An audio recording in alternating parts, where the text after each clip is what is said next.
Assalamualaikum warahmatullahi wabarakatuh.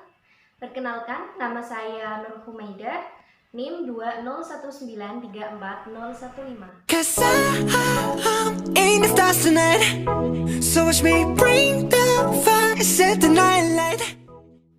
Kali ini saya akan membahas tentang landasan filosofis, landasan psikologis, dan landasan sosiologis dalam perkembangan kurikulum. Mata kuliah telaah kurikulum. Sebelum saya memulai pada pembahasan yang pertama, teman-teman bisa melihat slide yang akan saya tayangkan nanti, dan kalian bisa membaca pengertiannya atau bacaan atau slide yang sudah saya sediakan. You know I glow up. Hey, so let's go. Kita langsung saja pada bab yang pertama yang akan saya bahas, yaitu ada landasan filosofis dalam perkembangan kurikulum. Secara harfiah berarti cinta akan kebijakan, love of wisdom, untuk mengerti dan berbuat secara bijak.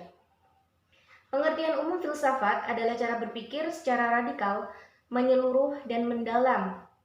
Itu menurut Socrates, atau cara berpikir mengupas sesuatu sedalam-dalamnya. Jika membahas tentang filsafat, itu mengarah pada pikiran, di mana kita memikirkan sesuatu, maka kita akan mengupas sedalam mungkin, karena filsafat adalah ilmu tentang berpikir. Apa hubungannya dengan perkembangan kurikulum pendidikan? Hubungannya dalam perkembangan kurikulum pendidikan adalah asumsi-asumsi atau rumusan yang didapatkan dari hasil berpikir secara mendalam, analitis, logis, dan sistematis.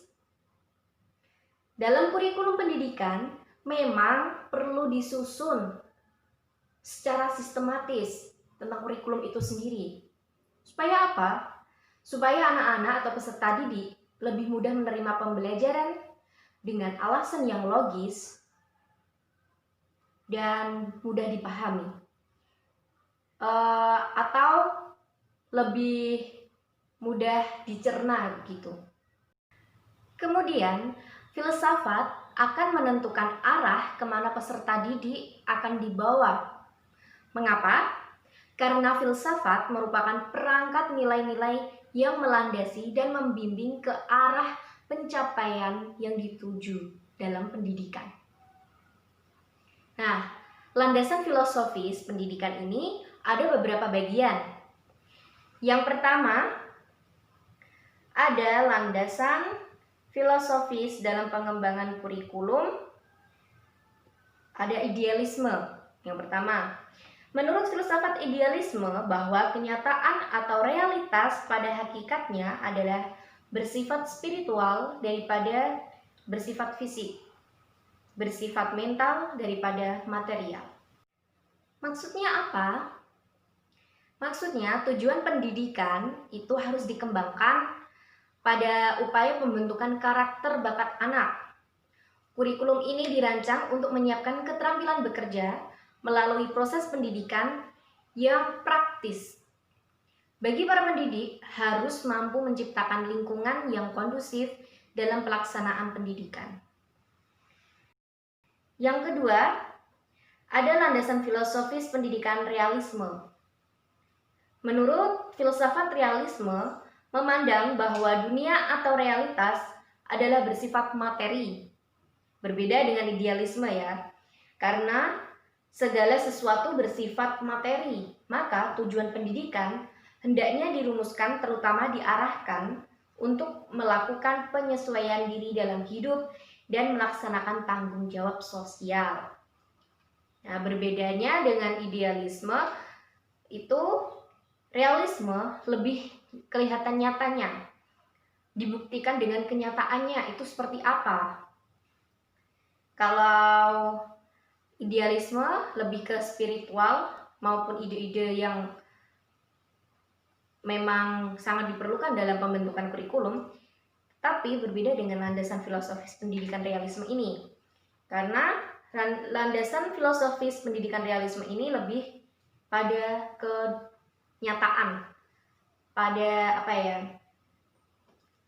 perangkat pembelajarannya itu seperti apa, lebih nyata. Jadi anak-anak peserta didik itu lebih, oh ini yang dinamakan A, ini yang dinamakan B.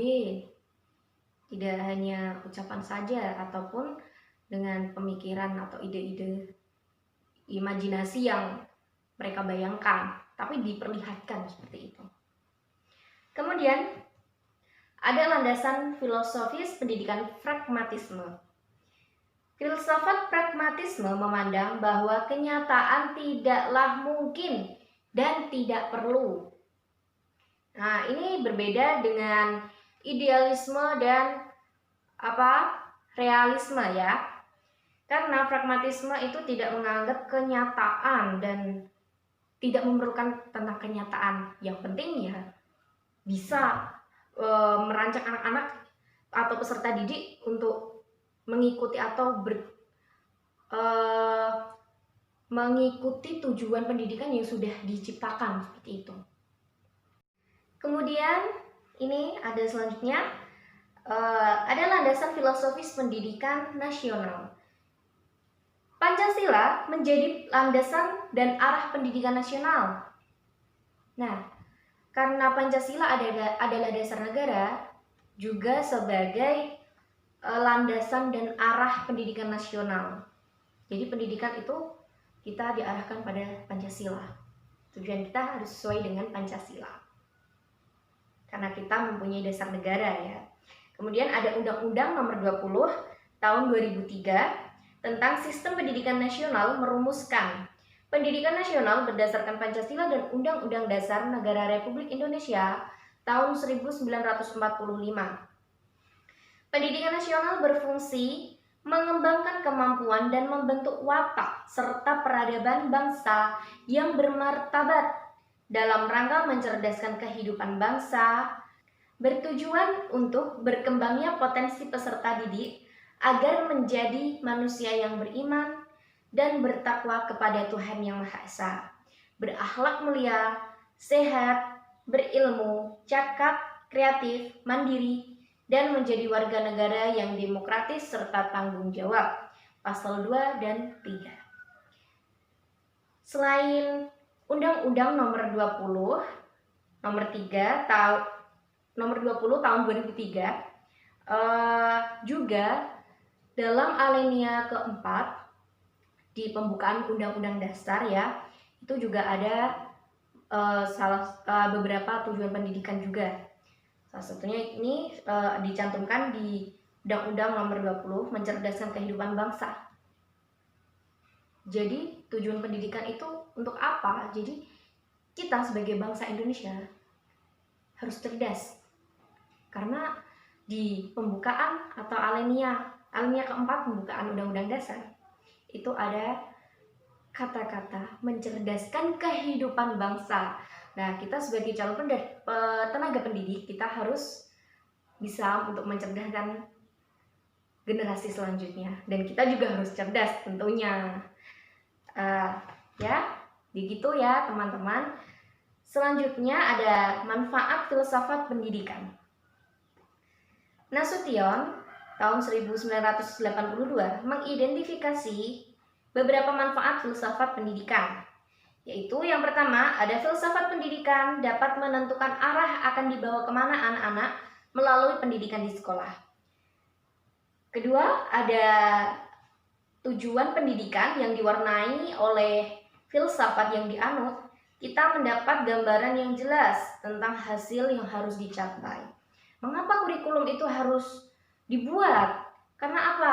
Kita dapat mengetahui sampai mana taraf atau target yang kita tentukan supaya lebih unggul. Kira-kira kurang dari target atau melebihi. Kalau lebih bagus. Kalau kurang, oh ini kurangnya apa ya? Kok bisa lebih rendah? Nah, itu yang akan diperbaiki. Jadi tolak ukurnya seperti itu. Yang ketiga ada filsafat dan tujuan. Pendidikan memberi kesatuan yang bulat kepada segala usaha pendidik. Yang keempat, ada tujuan pendidikan memungkinkan si pendidik menilai usahanya hingga manakah tujuan itu tercapai. Ya, seperti itu. Dengan adanya kurikulum ataupun perangkat pembelajaran yang memang nantinya akan kita buat, itu untuk mengukur kita sendiri sebagai tenaga pendidik nantinya. Tentu saja, jika kita menciptakan sebuah aturan atau target untuk mencapai suatu tujuan, itu akan lebih terlihat jika ada susunannya, ada kurikulumnya ini. Begitu. Yang kelima, ada tujuan pendidikan memberikan motivasi atau dorongan bagi kegiatan-kegiatan pendidik. Nah, selain untuk sarana pembelajaran, juga mendorong peserta didik ataupun anak-anak untuk mengikuti kegiatan selain akademis atau bisa dibilang non akademik gitu ya. Kita lanjut lagi. Kurikulum dan filsafat pendidikan. Kurikulum pada hakikatnya adalah alat untuk mencapai tujuan pendidikan. Karena tujuan pendidikan sangat dipengaruhi oleh filsafat atau pandangan hidup suatu bangsa. Maka tentu saja kurikulum yang dikembangkan juga akan mencerminkan falsafah atau pandangan hidup yang dianut oleh bangsa tersebut. Indonesia sendiri menggunakan Pancasila sebagai dasar dan falsafah dalam berbangsa dan bernegara. Maka kurikulum pendidikan pun disesuaikan dengan nilai-nilai Pancasila itu sendiri.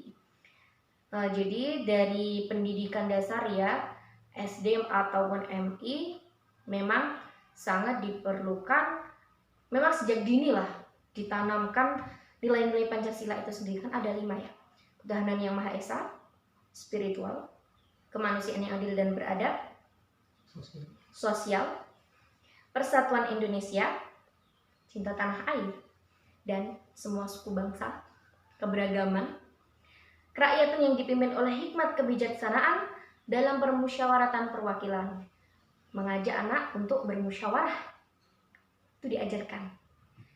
Yang kelima, keadilan sosial bagi seluruh rakyat Indonesia. Jadi anak ditanamkan sejak dini untuk berlaku adil. Seumpama adik punya roti, kakak dikasih 1.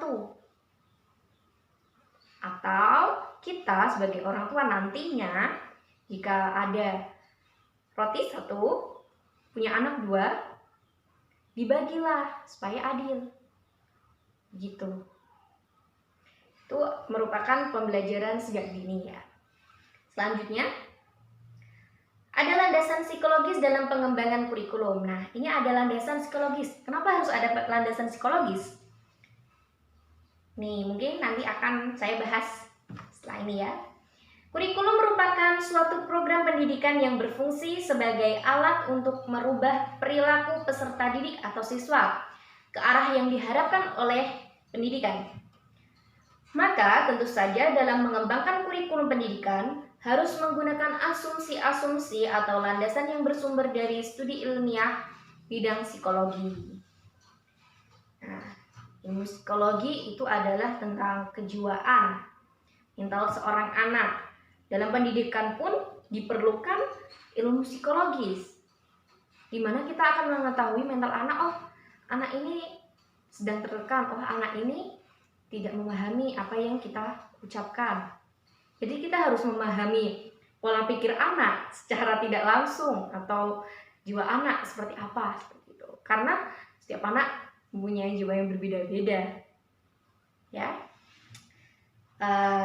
Ada 2 jenis psikologi dalam pengembangan kurikulum. Psikologi yang pertama psikologi perkembangan, yang kedua psikologi belajar. Menurut psikologi belajar, bahwa belajar berdasarkan keseluruhan. Belajar adalah pembentukan kepribadian, belajar berkat pengalaman, Belajar merupakan proses perkembangan dan belajar adalah proses berkelanjutan. Nah, psikologi belajar ini anak-anak diperuntukkan untuk supaya anak-anak itu lebih giat untuk belajar ya. Yang pertama diberi tahu, belajar itu harus menyeluruh, jangan cuma dibaca awalnya saja, Bu sudah selesai. Jangan sampai, itu nanti kebiasaan sampai dewasa ya. Yang pertama itu dibaca secara keseluruhan, yang kedua ada pemahaman. Ketika anak belajar, peserta didik ada yang kita belajar ya, atau tidak pas kita ajari gitu, anak-anak ada yang belum paham, coba dibaca lagi, masih belum paham Bu. Nah, kita sebagai tenaga pendidik nantinya, kita harus menjelaskan, ini itu seperti ini, begitu, supaya anak lebih paham. Dengan biasanya bahasa tulisan dengan bahasa penjelasan itu berbeda dan lebih memudahkan anak untuk mencerna apa yang telah dibacanya itu dari penjelasan. Seperti itu. Kemudian ada belajar adalah pembentukan kepribadian. Nah, saat belajar mungkin ada bacaan yang ada amanatnya atau cerita pendek, katakanlah cerita pendek atau dongeng.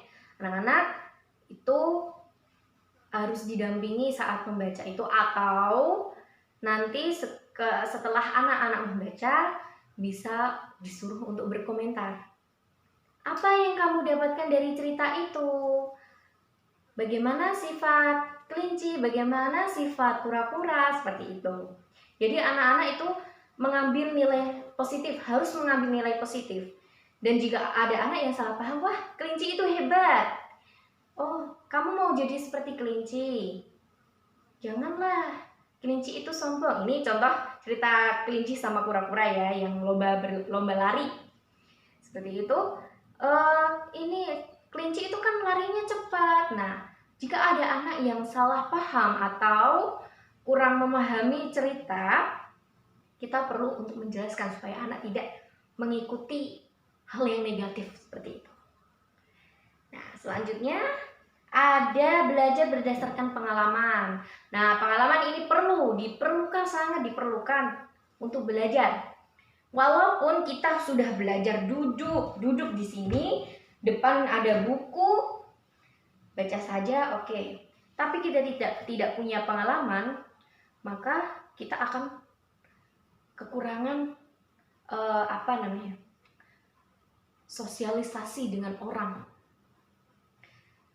Walaupun kita membaca buku banyak sekali, tapi kita tidak punya pengalaman berbicara dengan seseorang, menghadapi seseorang yang ketika marah, menghadapi seseorang ketika bersedih, gitu. Karena semua orang itu berbeda, tidak semua seperti kita, gitu lah. Jadi pengalaman itu sangat diperlukan dalam proses pembelajaran. Selanjutnya ada belajar merupakan proses perkembangan. Jadi saat belajar, biarkan anak ini berkembang, biarkan anak berpikir seimajinatif mungkin. Tapi jika nantinya kurang atau kurang tepat begitulah, itu bisa dijelaskan lebih lanjut. Dan terakhir ini ada belajar adalah proses berkelanjutan. Jadi belajar itu tidak hanya berhenti sampai sini saja, masih berlanjut, lanjut. Seperti itu ya teman-teman. Selanjutnya, yang ketiga, ada landasan sosiologis, ilmu pengetahuan dan teknologi dalam perkembangan kurikulum. Pendidikan adalah proses budaya. Manusia yang akan dididik adalah makhluk yang berbudaya dan senantiasa mengembangkan kebudayaannya. Dilihat dari substansinya, faktor sosiologis sebagai landasan dalam mengembangkan kurikulum dapat dikaji dari dua sisi. Yang pertama ada kebudayaan dan kurikulum. Yang kedua ada unsur masyarakat dan kurikulum. Nah, pendidikan adalah proses budaya. Jadi manusia itu manusia atau kita sendiri sebagai bangsa Indonesia perlu menjaga kebudayaan kita sendiri. Jangan sampai budaya kita diakui oleh negara lain. Sebagai generasi muda kita kan harus melestarikan budaya, menjaga kebudayaan kita sendiri, seperti itu. Kalau bukan kita siapa lagi, ya kan? Nah, untuk kebudayaan dan kurikulum. Kebudayaan dan kurikulum bagian yang penting dalam pengembangan kurikulum dengan pertimbangan. Jadi kita perlu mempertimbangkan tentang kebudayaan dalam pendidikan. Itu sangat diperlukan. Kemudian ada masyarakat dan kurikulum. Masyarakat adalah suatu kelompok individu yang diorganisasikan mereka sendiri ke dalam kelompok-kelompok berbeda. Dalam pendidikan, masyarakat percaya dengan kurikulum yang digunakan untuk mendidik anaknya. Nah, perkembangan kurikulum ini sangat diperlukan dan sangat harus dipahami oleh masyarakat, bukan hanya kita sendiri ya, ataupun tenaga pendidik. Kenapa? Jadi ketika anak sekolah ada tugas, perbedaan kurikulum KTSP sama K13 ya, karena anak-anak ini dari pengalaman saya sendiri ya. Pengalaman saya sendiri waktu saya dulu itu masih KTSP, itu belum ada tugas-tugas untuk membuat kolase atau apapun ya. Tetapi sekarang adanya kurikulum 13, itu ada anak-anak diperkenankan untuk membuat kolase ya. Jadi membuat gambar dengan ditempeli biji-bijian seperti itu. Jadi anak-anak itu lebih mudah untuk berimajinasi. Oh, ini bentuk kupu-kupu seperti ini. Oh, aku tata dengan biji ini, warnanya supaya sama. Biarkan anak berimajinasi dengan imajinasinya sendiri dalam mengerjakan tugas itu. Jikalau ada anak yang minta bantuan, bisa kita bantu, tapi anak bolehlah untuk menempel, untuk memberikan warna yang baik. Seperti apa? Oh, ini seperti ini. Jadi diarahkan seperti itu. Mungkin itu saja pembahasan kita kali ini. Sampai jumpa di pertemuan kita selanjutnya. Ya, makasih sudah mau menonton. Dan jangan lupa untuk subscribe, like, dan komen di video ini bawah. Oke, makasih sudah menonton. Wassalamualaikum warahmatullahi wabarakatuh. On like a rolling stone, sing song when I'm walking home, jump up to the top of the brown.